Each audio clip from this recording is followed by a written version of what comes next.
Jalur gas kota yang menghubungkan dari rumah ke rumah warga Prabu Mulih mengalami kebocoran Kamis pagi 21 September 2023. Kebocoran jalur pipa gas rumah tangga itu terjadi di Jalan Karisma, Kelurahan Muara II dan sempat mengeluarkan api yang cukup besar.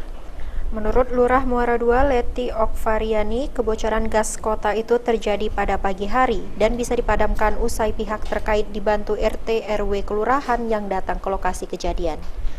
Warga sendiri tidak mengetahui penyebab kebocoran pipa gas kota, namun peristiwa bocornya pipa gas hingga mengeluarkan api sempat diabadikan warga dan dibagikan di media sosial.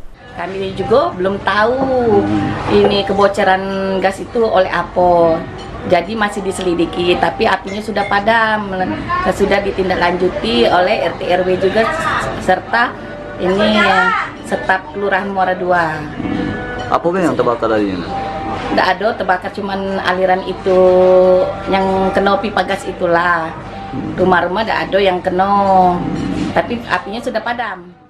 Meski tidak ada korban jiwa dan kerugian material, warga sekitar diminta untuk tidak mendekati lokasi karena masih dalam proses penyelidikan. Beni Firdaus, PAL TV.